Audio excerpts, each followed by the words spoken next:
Yeah, NBA Straya, it is TGIF, am I right? Friday, April 11, all day. And I'll tell you what, the NBA is coming to the very pointy end. I'm your host, Use your words, Jim. I'm your host, James Clements, here in Larry Armour Studios with a new setup. Let us know what you reckon on the old YouTube. It's a fun one. I don't mind it. Today's show, very, very sort of like brief, 5 games, but tomorrow and Monday are chaos. So we're going to talk about that a bunch. Also, Dyson Daniels out there breaking records. Ant-Man detonated, literally and figuratively, I think, on the Grizz. The tiebreaker situation in the West is absolute chaos. I want to try to make a little bit of headway into that. We'll do some brief game wraps. We got That's Not a Knife, Old Mate, No Mates, Better Than I, Better Than Lonzo Ball, some quick yeah-nahs, the unpopular opinion of the day, an Outback Takehouse where we're serving up a flame-grilled take. I enjoy this one. There is a Luke Longley Memorial Role Player of the Week, as well as a breakdown and pick and preview for every single game tomorrow. That's right. On Saturday, we have 15 NBA games. All 30 teams playing the same as Monday, so we're going to talk that out very nicely for you, just so you know what the hell is going on. All right? And, of course, as always, you can go check out all the picks that we have for all of those games over at Dabble. Use that code NBA Straya. Tell them Jim sent you. Got to keep this pirate ship alive somehow. So go check it out. Jump in the show description or just, the link in bio. All that good stuff. So, without further ado, let's get into it. Episode 1244 of NBA Straya. Let's go!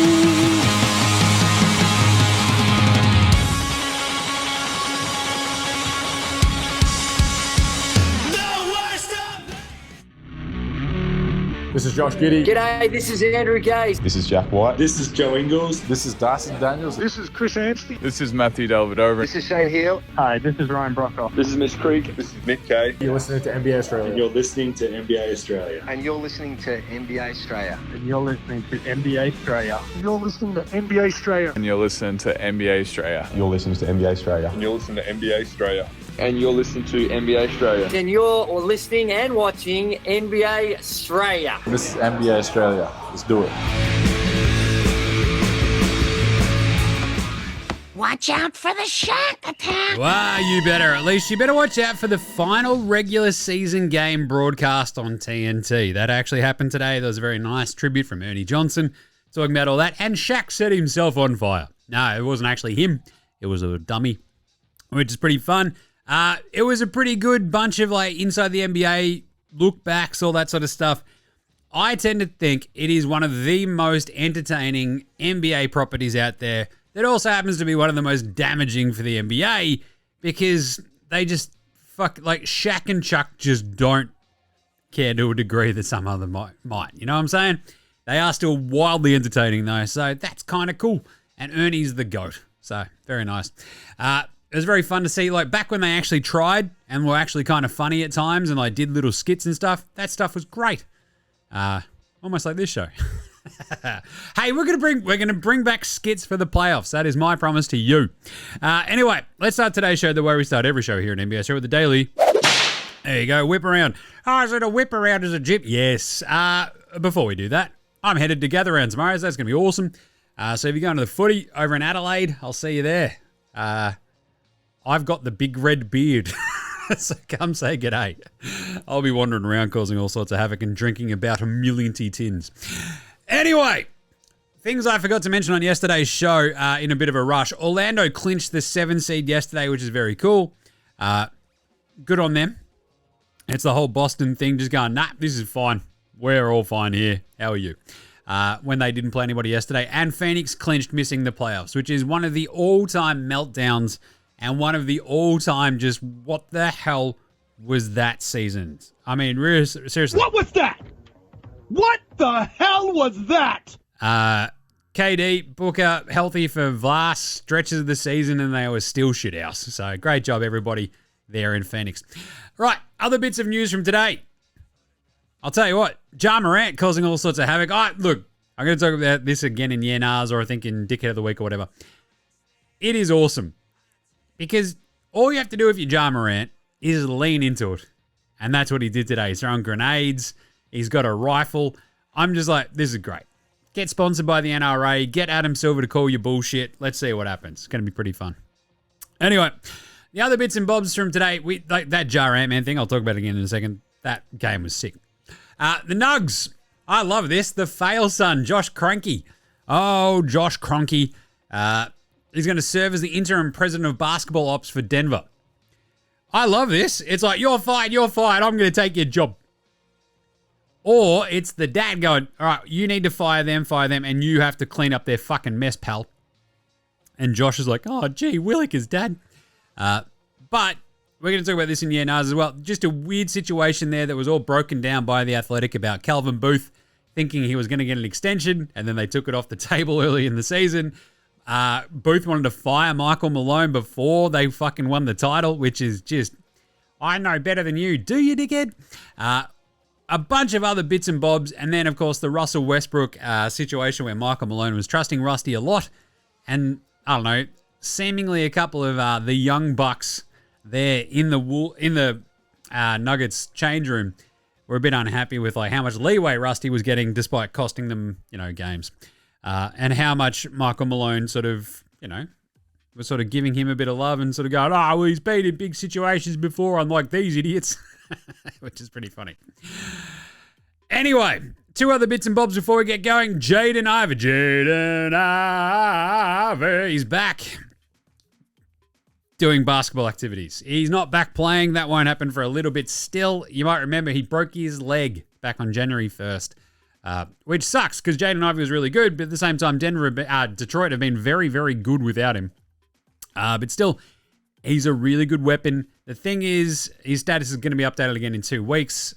That roughly coincides with when Detroit might have been swept out of the playoffs, but I don't know. I believe in this beloved Pistons team of mine. I think they're awesome. Let's bloody go, Detroit. Anyway, Jaden Ivey, that's just some good news. And the other one, I don't think we talk about how weird Dwight Howard is enough. Like, forget all this sexy time stuff. That's fine. Do your own thing. I don't give a shit. The sort of like, please like me aspect of Dwight Howard has always been fucking weird. It got him kicked out of like multiple teams. Everybody was like, oh, I'm fucking so sick of this just weird dipshit. And then he's like, always beefing with Shaq and stuff.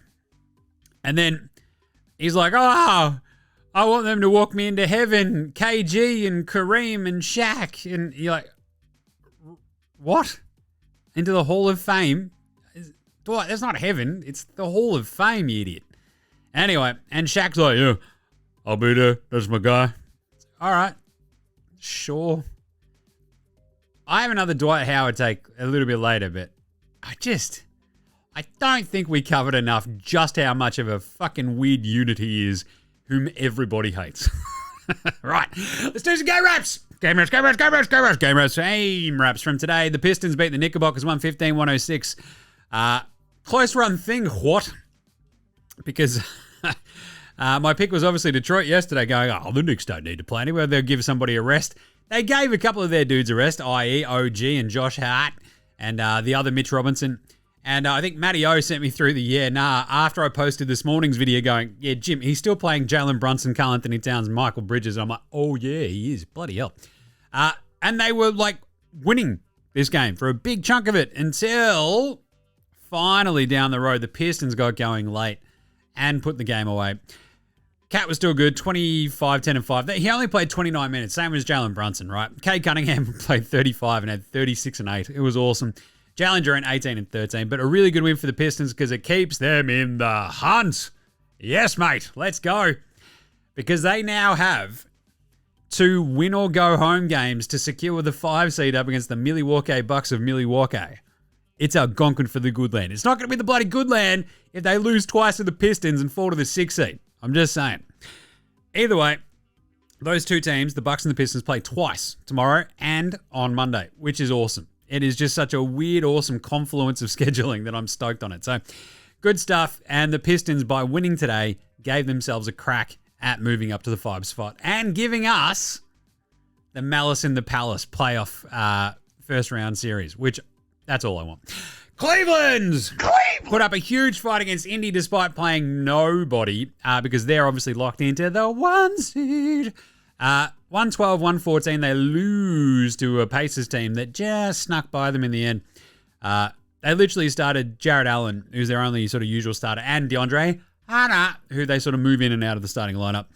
Ty Jerome was incredible, but the Pacers just get by him because Tyrese Halliburton had 23 and 10. And what happens when he does that? They win. Good win for the Pacers. Mathematically still a chance, actually, of getting up to the 3 seed behind the Knicks. They're one loss behind them. So if they win out and the Knicks lose out, the Pacers would be the 3 seed. So good win for them. Cavs, who cares, right? Then Atlanta smashed Brooklyn. Dyson Daniels is incredible. He had 3 steals. We'll talk about that in a second, but wow. Most steals in a season since my beloved Gary Payton in 95-96 when he won, that's right, Defensive Player of the Year because he had 231 fucking steals. It's a lot. It's so many. So Dyson has now had the most steals in a single season this fucking century. What an absolutely absurd, amazing stat for our man, the Bendigo Bandit, the man of steel. Stockadile Dundee. I like that one. And of course, the Great Barrier Thief. The Hawks, by virtue of winning today against Brooklyn, essentially lock away the 8th spot. They're like one game up on the Bulls. If they lose out and the Bulls win out, they can still be jumped, but gives them a good crack. So they also smash Brooklyn, whatever.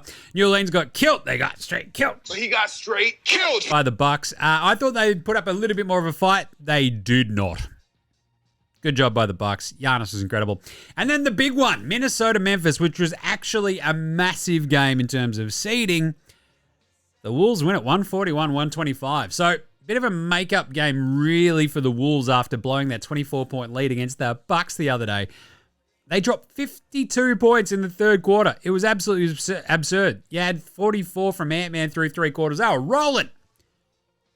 And then the Grizzlies got it back down to single digits, whatever, and you're like, oh, hang on.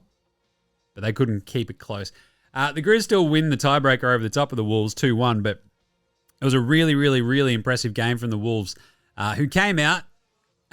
You had Ja Morant throwing grenades throwing pretend grenades. I have to say that, pretend. They weren't real ones, they're pretend. They are pretend grenades. Not real ones, Adam Silver, they're pretend ones. I mean, once he started doing that, I'm like, I'm on board. He's taking the piss. You got to lean into this. I fucking love it. The shooting stuff, you're a fucking idiot. But going, you know what? What's akin to shooting? I don't know, blowing somebody up with a grenade. This will be funny. Lean into the trolldom. Great job. 31 for Julius Randle as well. Great win for the Wolves. Gets them on level terms, 47-33 with a bunch of the teams in the West, of course. We now have a 6-way tie. 3-way tie for the 6. 6-way tie. It's almost a 6-way tie because you've got 4 through 8. Basically, either on 32 or 33 losses. You've got the Denver Nuggets at 48-32, Clippers 48-32, and then the Warriors, Grizzlies, and Wolves all on 47-33. So it's going to get pretty bloody chaotic, I'll tell you that much. Right, well, with all that, we might talk about should we talk about the tiebreaker situation or at least, I don't know, the playoff sort of breakdown? It's a weird one because as I sort of said, right, Denver, they're in the 4 seed right now. So the Lakers, if they just win their games, they're laughing. They're in the 3 spot. If the Denver Nuggets win out, they are clear and fine in the 4 spot, right? They're all good. They just can't get into tiebreakers with the Wolves because they went 0-4 against the Wolves this year. So if they win out, they can't finish worse than 4th. The Grizzlies, the thing is they play Denver, right? So that's a huge game. And so, I mean, it's just a bit of a weird one. It's going to get squirrely. So if the Grizzlies beat Denver, they can actually get up to like the 4-5. Who knows? And unfortunately, they lost to Minnesota today, and that's just a bit of a tough one. The Warriors, as mentioned yesterday, that was just an absolute disaster of a loss for their seeding because they can obviously only get to 49 wins now. So even if they beat the Clippers, they'll wind up tied if the Clippers win their other game, and the Clippers have the tiebreaker. So the Warriors have the tiebreaker, I think, over Memphis and Minnesota. They went 3-1 against each of them. It's just basically they have to win that Clippers game to not drop into a play-in situation, really.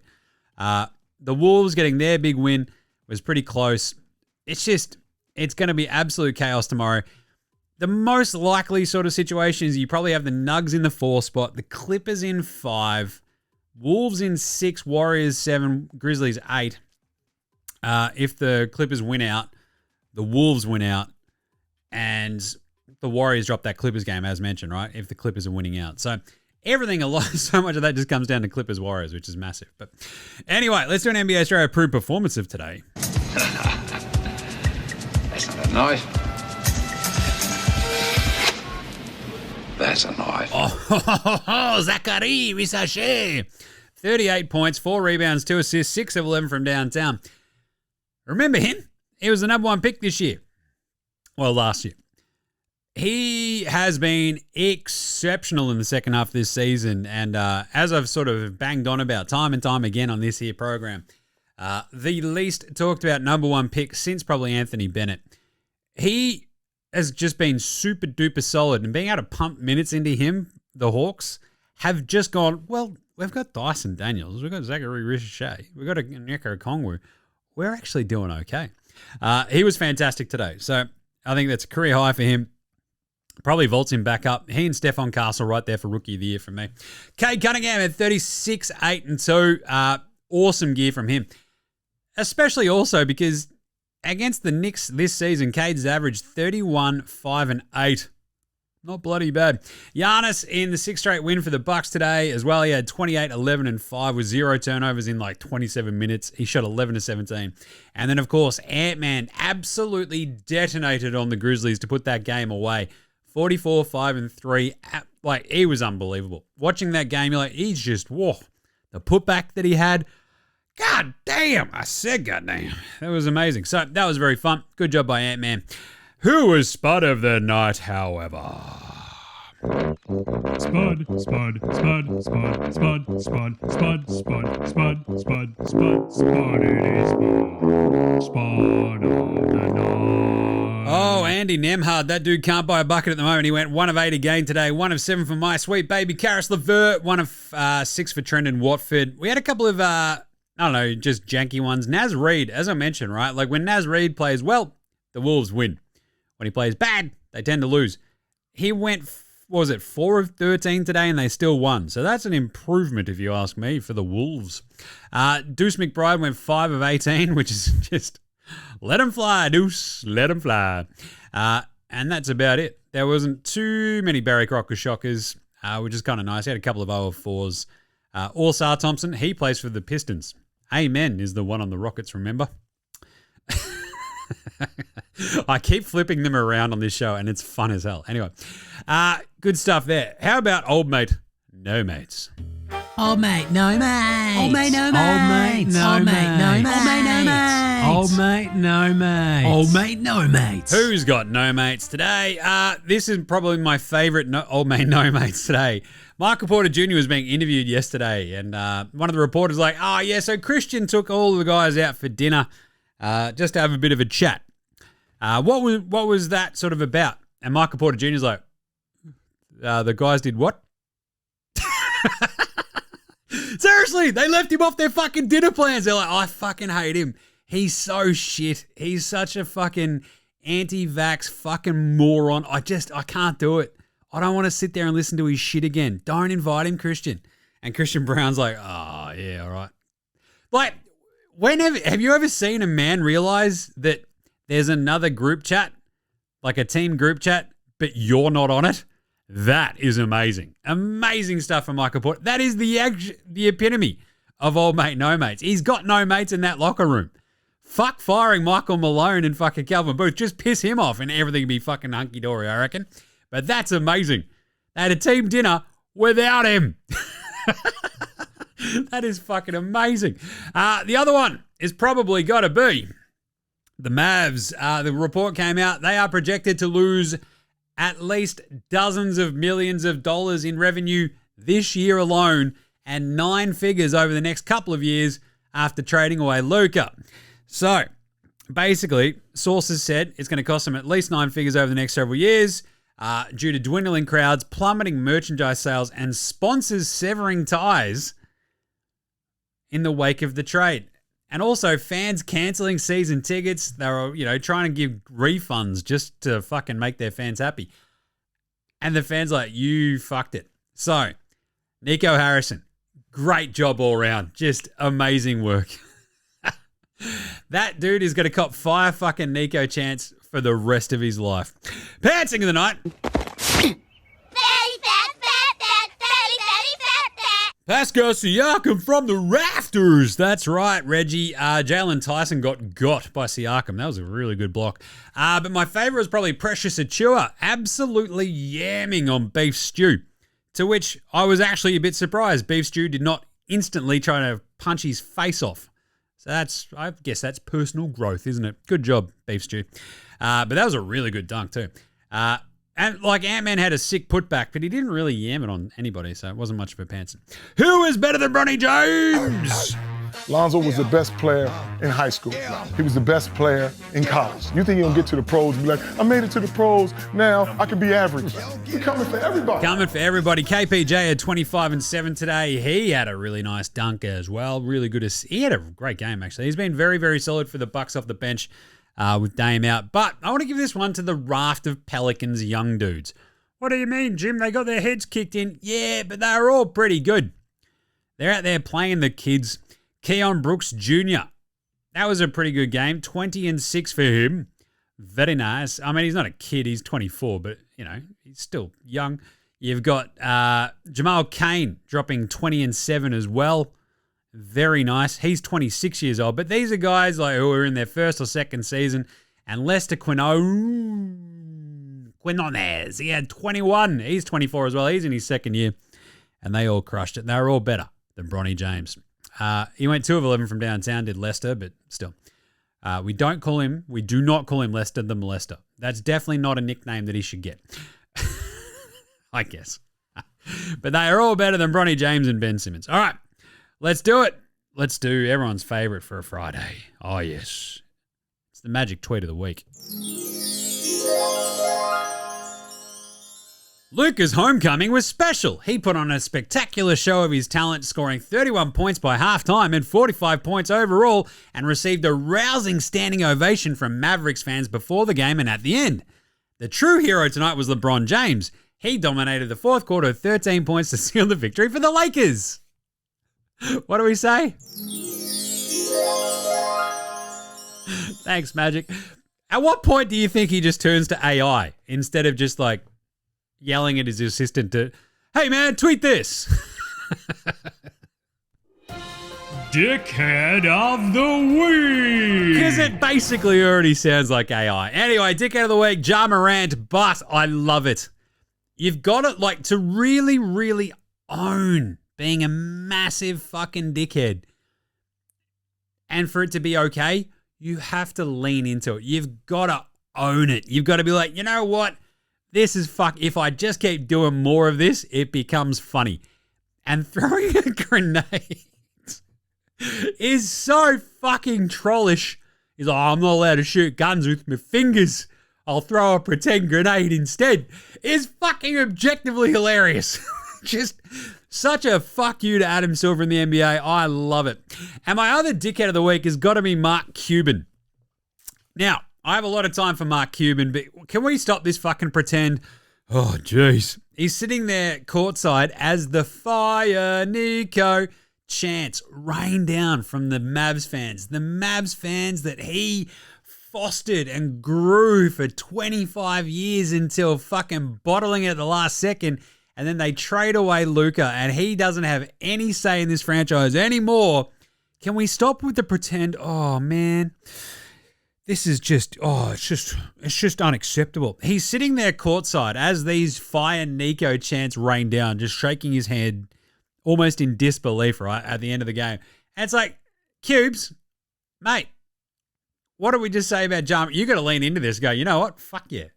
I fucked up by hiring that idiot if he's going to trade away Luka. I want Cubes to come out all guns blazing going, fuck that. These guys are idiots. He's already sort of soft launched that by going, oh, yeah, I had nothing to do with it. I mean, oh, yeah, remember when I'd be like, oh, if you asked me to trade Luka or like divorce my wife, like, oh, geez. And now you're like, oh, God. sitting there like the Alonzo morning meme of like, oh, I can't believe they're doing this. Fucking bad. It's warranted. Mark, sort your shit out. Lean into it. Go, you know what? These new owners are fucking morons. Let's pitch basically me buying the expansion franchise over there in Vegas and selling it to these dipshits for $6 billion and making a cool 1.5, and I get the Mavs back. There's a bit of an Outback Takehouse for you as well. Maybe this is Cuban's plan all along. He knew that they were fucking idiots. He knew that they'd trade Luka. He knew that they'd tank the franchise value, and he's like, you know what? Maybe I'll get the Vegas franchise. I'll sell it to these morons, and I'll get the Mavs back. And I'll make a cool 1.5 bill in the process. Just saying. Not a bad idea. All right. Let's do some yes right after this. This is Cam Glidden. This is Anthony Drimmick. This is Mitch McCarron. This is Jason Kadee. This is Darryl McDonald. Hey guys, this is Hugh Greenwood. Yo, what's going on? This is Illy. This is Mark Worthington, or commonly known as Wortho, and you're listening to NBA Straya. You're listening to NBA Straya. And you're listening to NBA Straya. And you're listening to NBA And you're Straya. listening to NBA Straya. And you're listening to NBA Straya. And you're listening to NBA Straya. You're listening to NBA Straya.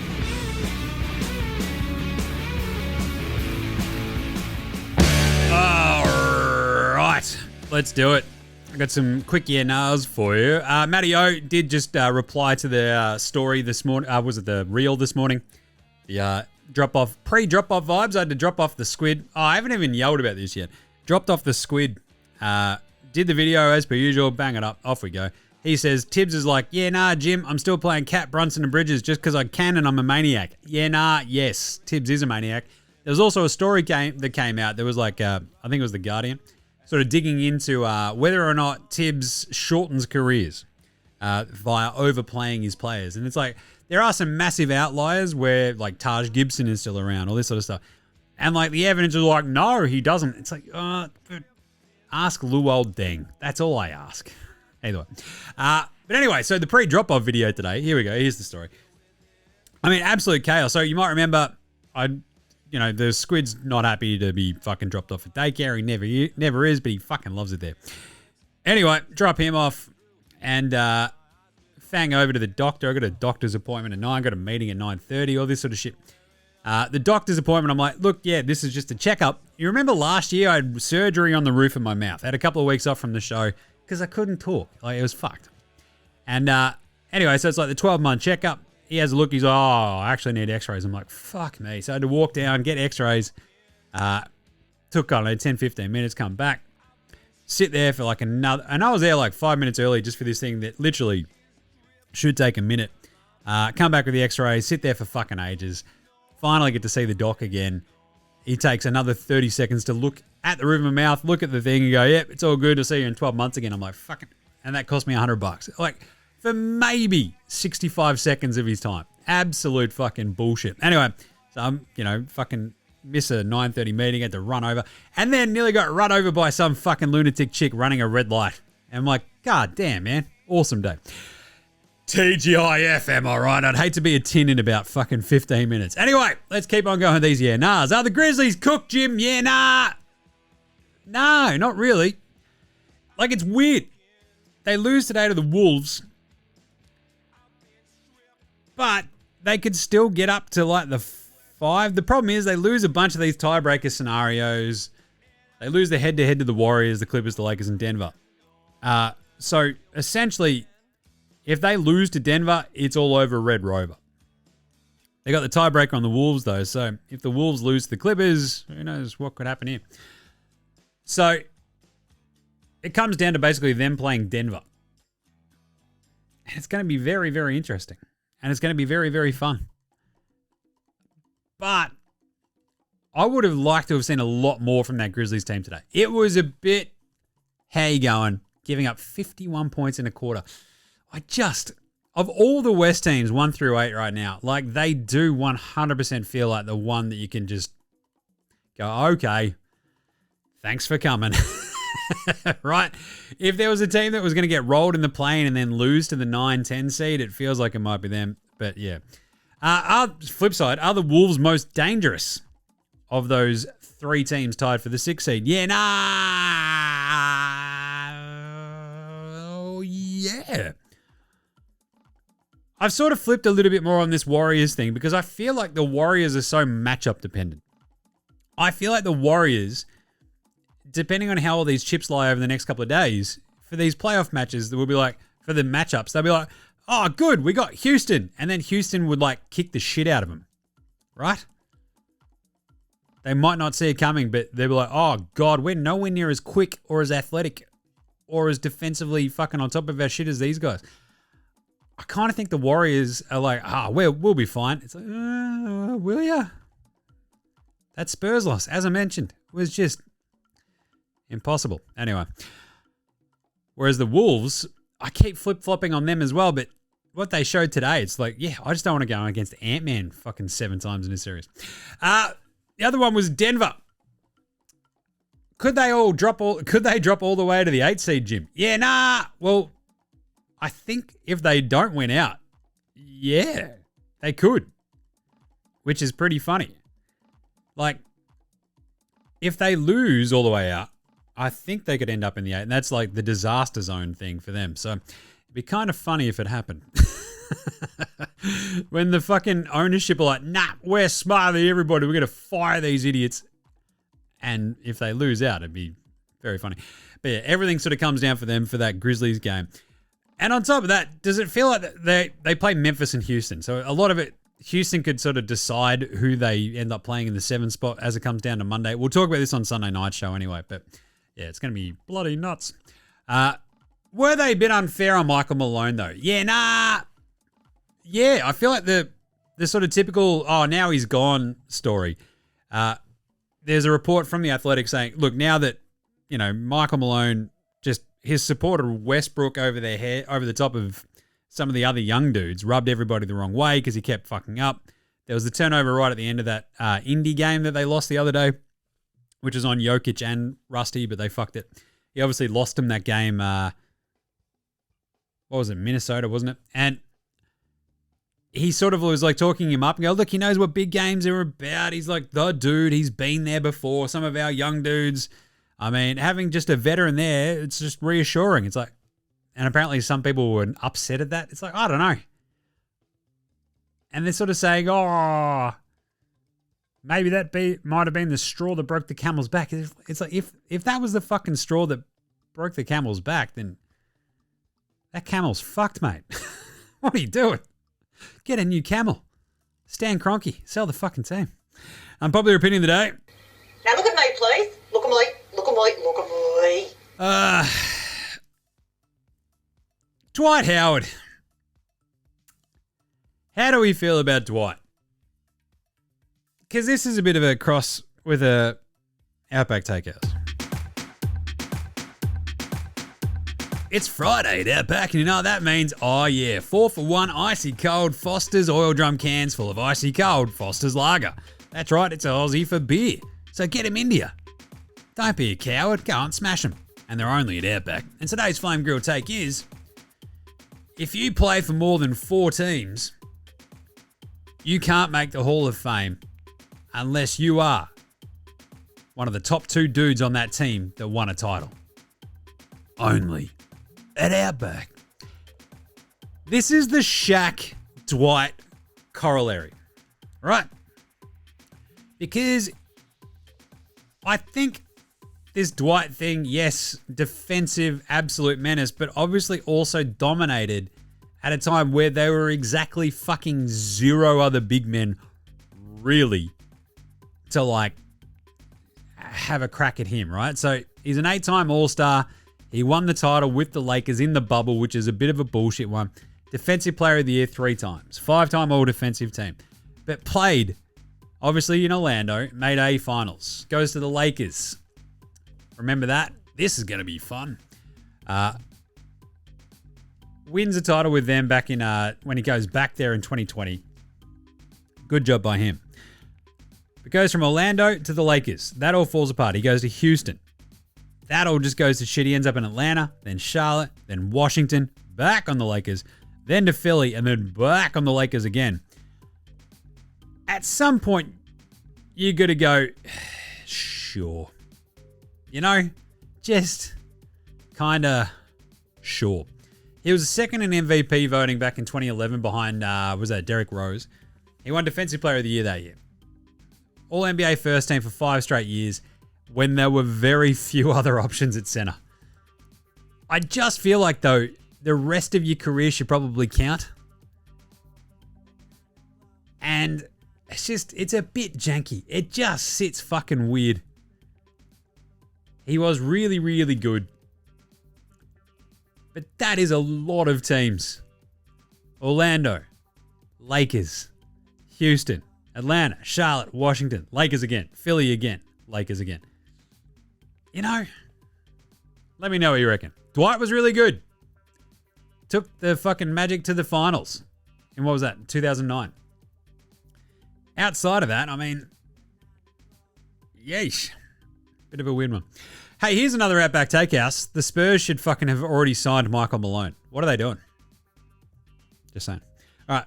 Australian Player Watch after Delhi. This is Matthew Delvedova, and you're listening to NBA Straya.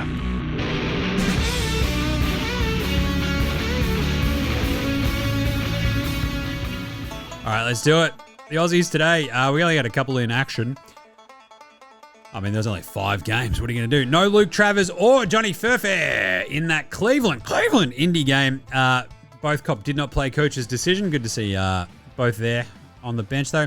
Dyson Daniels absolutely carved it up for the Hawks against the Nets. He had 10 points, 9 rebounds, 9 assists, 4 of 9 shooting. It's a lot of 9s. And 3 steals. As I mentioned, that means that Dyson Daniels now has the most steals in a single season since fucking 1996.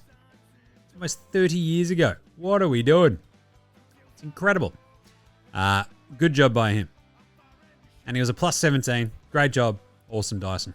And then on top of that, who else did we have playing together? We had Jinglin Joe Ingles, but did not play coach's decision in the Wolves game. And that's it. So no other Aussies today. You get that on the big jobs, but we'll have plenty in action tomorrow, which will be very fun. You'll have Orlando at Indy, so you'll have Johnny Furphy maybe getting out there against the Magic Men. We'll have Dyson against Philly. No Josh Green against Boston. Luke Travers against New York would be interesting to see if the Cavs actually get him out there. You've got Josh Giddy up against the Wiz. What else have we got? We've got Dante maybe returning against Toronto. That'd be pretty fun. Jingles against Brooklyn. What else? Dukas up against the Yaz. It's a softy, J. Taron Armstrong. Do you reckon he gets a run against Portland? Maybe not. Box Hill, Benny, and Patty Thrills against Sacramento. And, of course, where was Portland? Have I missed Portland? No, they play Golden State. Yeah, Duop and Aussie Matty T. And, of course, Jack McVeigh and the Rooster, Jock Landale, up against the Lakers. That's a fun one. So lots of games tomorrow that the Aussies should be involved in. All right, quick Luke Longley Memorial Role Player of the Week award. Ty Jerome. He was the reason the Cavs were in that game against the Pacers today, even though they didn't really care about it. He was so good. He played 26 minutes. He had 24 points.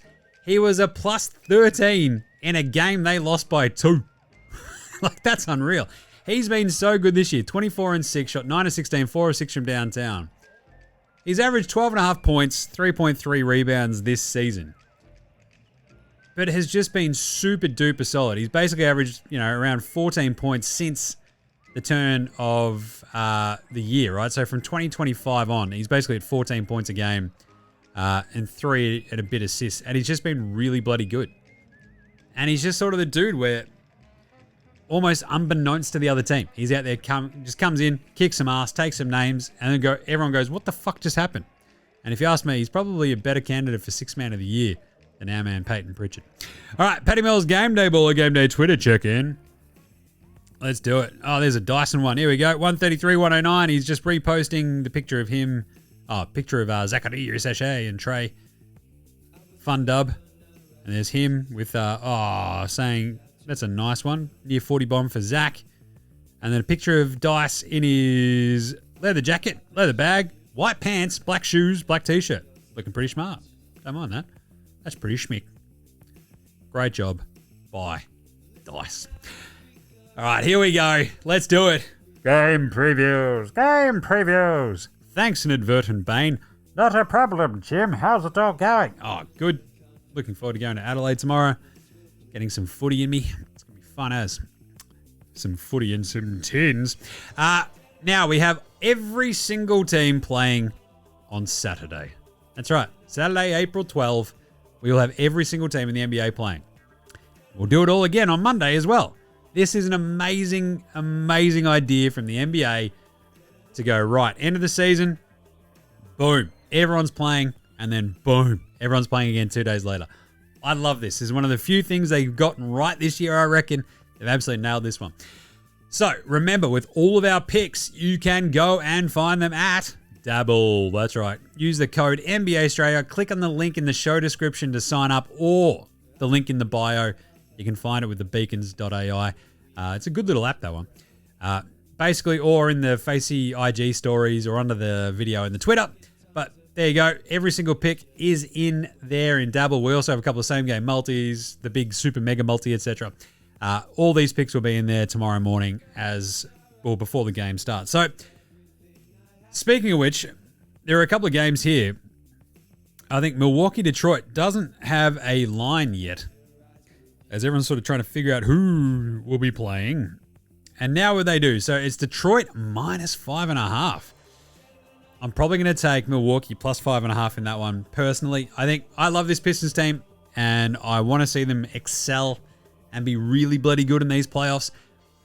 I think this game is a really close one. And if you think Milwaukee can win in Detroit, I'm going to take Milwaukee plus 5.5. Give me the points. They've been super fun. They've got Giannis. Detroit's got Cade. I'll probably take Giannis in a head-to-head there. I want Detroit to win out. So, Milwaukee plus 5.5. Let's give Detroit a 2-point win. Let's do it. Come on, Detroit. Cade game winner. Calling it. Orlando go to Indy. Orlando have already salted away that 7 seed. Indy have to keep winning. So, as we learned today, we went 2 of 5 on today's picks. I was basically going, Brooklyn will put up a bit of a fight, and so will the Pelicans. Nah, just their seasons are done. With some of these big lines right now, I think even with the other teams playing some of their B teams, if the team has anything to play for, we're going on that. So Indy minus 7.5 against Orlando. Orlando will probably rest a couple of their dudes. Let's go Indy minus 7.5. The same thing goes for Atlanta, minus 11.5 against Philly. Atlanta need to win this one.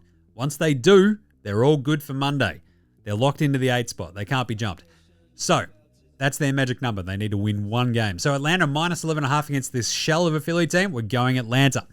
Charlotte, they gave up the ghost about 2 months ago. They're playing Boston, who will probably give their B team a bit more of a run out there again. They are 19.5-point favorites still, the Celtics. It's probably because they'll get some of their dudes about a half of a run out there. I'm still going to go Boston minus 19.5. I think they killed the Charlotte team, who have shown us very, very, very little over the last few days. Cleveland against the Knickerbockers of New York City. Now remember, the Knicks are still being chased by Indy. So the Knicks need to win this one. They rested OG, Mitch, and Josh Hart today. They played Kat, Mikal, and Jalen. They might rest some other dudes. They might not. I'm still going to take the Knicks minus 11. I don't know if Cleveland play their dudes. This is one we'll keep an eye on for tomorrow morning, right? If Cleveland decide to play their dudes, we'll probably go the Cavs plus 11 here, obviously. If they don't, I'm going to stick with the Knicks. Even though the Cavs put up a massive fight today, I still like the Knicks just to play their dudes because Tibbs is a maniac, as Matty O mentioned earlier. Chicago, Washington. Now Chicago can still obviously, they're right there with Atlanta. If Chicago went out and Atlanta drop anything, the Bulls are right there. They're 16.5-point favorites over Washington. The Wizards just do not care anymore, so we're going to go the Bulls. And Josh Giddey, another triple-double incoming. Bank it. That'll be in the double same-game multis tomorrow, so give that one a follow. Miami at New Orleans. I want to go the 12.5 for the Pels with the Heat sort of sitting there happily in that 9-10 spot. Just what the Pelicans showed us today, though, is that, yeah, there's not a lot of fight going on there. And, of course, the Heat, they're in the same position as Chicago, who are chasing the Hawks. The Miami Heat need to keep winning out. We're going to go the favorite again. It's not fun. It's not sexy. They're 12.5-point favorites. I think they can do it. Let's go Miami. Toronto, Dallas. Dallas is a weird one because they're still one game back of the Kangs. So again, if you win out, you give yourself a shot. Can they do that though? Against Toronto? They probably can. Toronto is still playing some of their guys though. But on the road, Toronto have been bad all year. I'm going to go Dallas minus 11.5. They'll throw the kitchen sink at that one. Brooklyn, Minnesota. Minnesota having played yesterday, today, obviously, to sort of give themselves a bit of a crack. Brooklyn, I mean, we saw them get absolutely curb stomped by Atlanta. I think the same thing happens tomorrow against Minnesota. We're going to go the favorite. At this point, we are going the vast majority of favorites tomorrow because these are lopsided affairs, folks.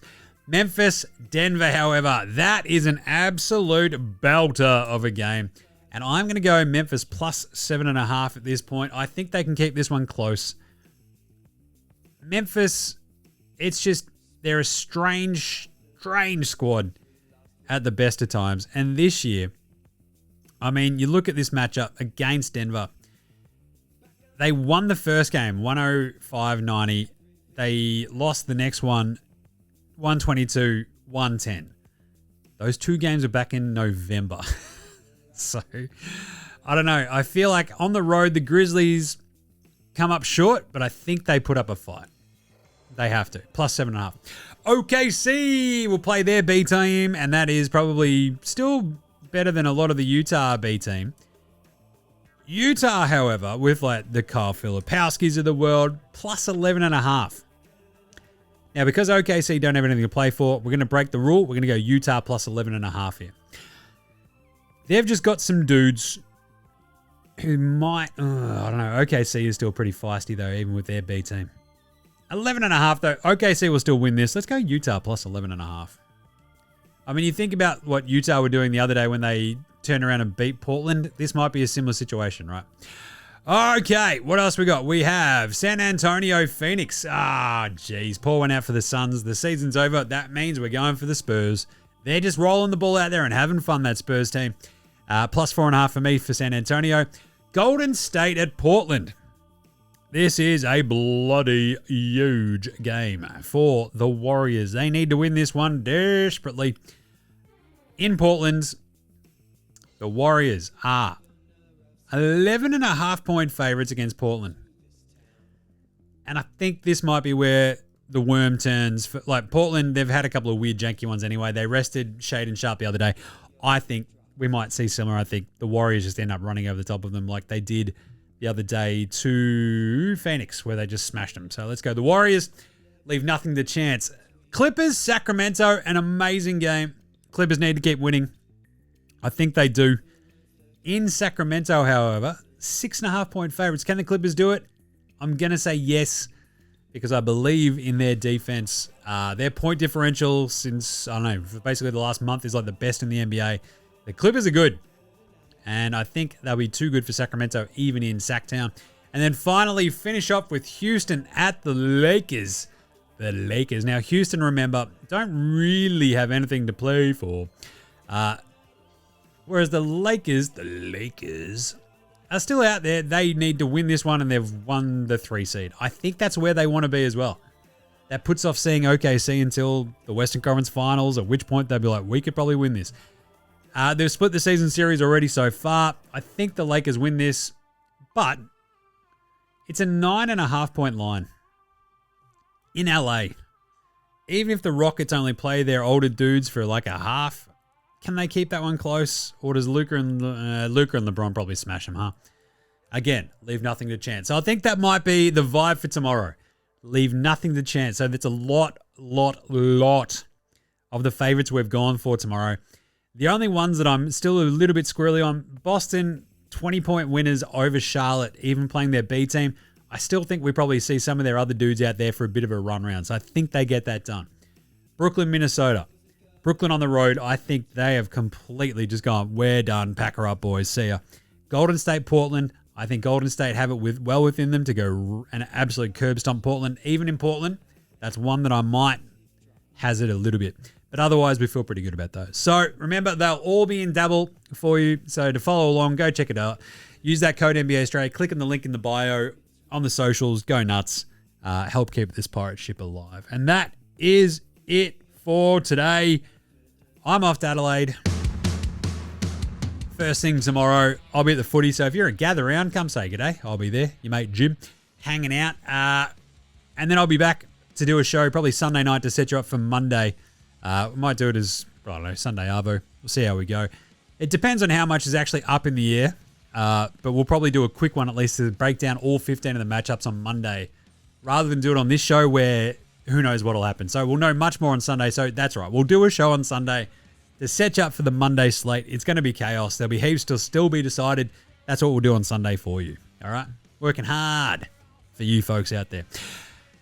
But either way, you better make sure you're following NBA Straya on Twitter, Facey, IG, TikTok, and YouTube. Get around all the socials, lots of fun stuff all the time. Get around NFL Straya with myself and Gaz. Chuck us a rating review on your Apple Podcast, your Spotify, YouTube, whatever app you're using on the Android phone. It does help out heaps, so please get around it. Chuck us a rating review, like wherever you're listening to it, basically. If you're watching it on the YouTube, jump in the comments as well. That's all I ask. You know, if you're not going to follow us on Dabble, use that code NBA Straya if you are. All the pics are there, but at least rate, review, star, subscribe. Big thanks always go to From Oslo for the intro and outro song. Check out House Hats as well as Joshua De Laurentiis, Fascinated Goldmines, Ramshackle Army, Iowa, Section Green, and Dozers there behind all the tunes you hear on the show. So smash them all on Apple Music, Spotify, Bandcamp, all that good stuff. NBA Straya, Sports Australian band, so should you. That's it. We'll finish off with a Cooking with Bansy for you, a throwback. Enjoy that one. Have a great weekend, you dickheads. I'll see you at Gather Round. How good's footy? And then we'll be back on Sunday to set you. We might even do a live YouTube on Sunday night. How's that sound? It's not a bad idea. I'll see if I can get the computer to do it. We'll see what happens. Either way, Sunday show incoming to set you up for a chaotic Monday. Awesome end of the season. Cannot wait. There's NBA Straya saying, look after yourselves, would ya? And let's go smash some tins in fucking Adelaide. Later, hosen. The worst of these. The worst of these. The worst of too much jam with Cooking with Bansy is filmed in front of a live studio audience. And now it's time for Cooking with Bansy with your host, Aaron Bangers Baines.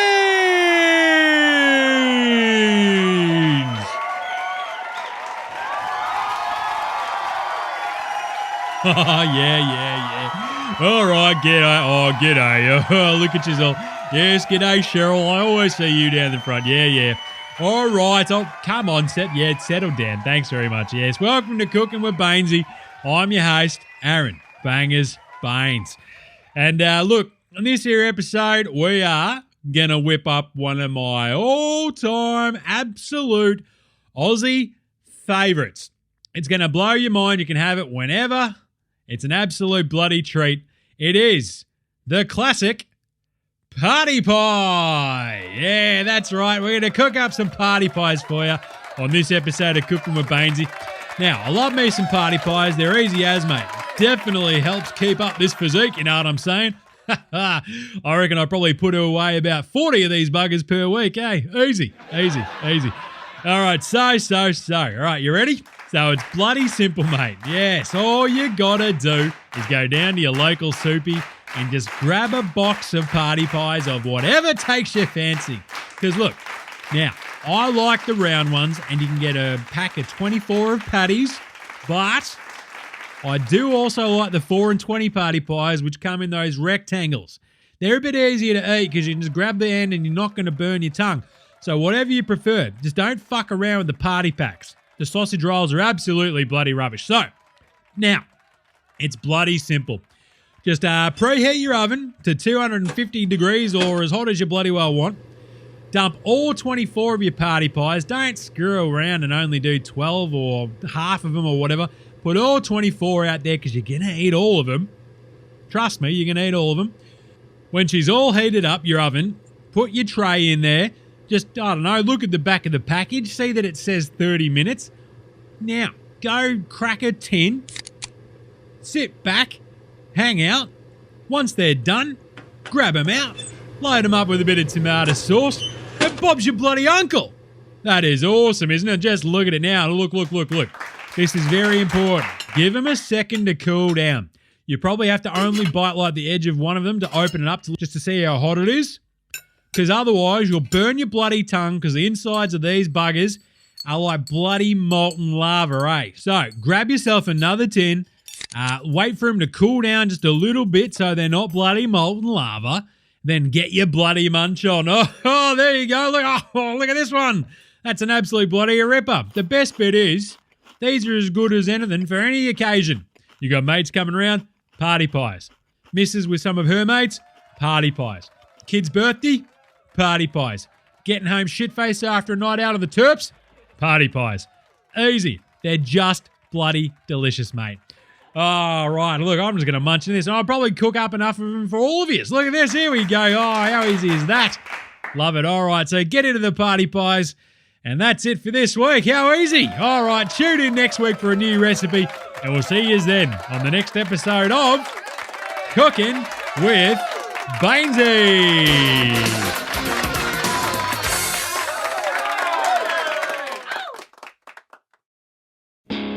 G'day legends, your mate Jim from NBA Straya here. That's right, I'm doing a thing at the end of the show. In the business we call it a thing at the end of the show, I guess. I don't know. Either way, all I'm just saying is just make sure you're rating, reviewing, starring, subscribing across all of the apps that you use for NBA Straya. Jump in the comments, give us a shout. We'll bang you in yeah, nahs. Any other questions? I'll have a crack. I've got nothing better to do, basically. Also, just ask any questions, tell me what you want to hear from the show, and sing out and let us know. And of course, if you want to help support the show, jump on the old dabble, use that code NBA Straya, click on the link that's in the show description or on the socials. It goes up whenever I do the morning vibes, etc. So, if that's your thing, jump on there, use that code NBA Straya, and remember, look after yourselves, would you?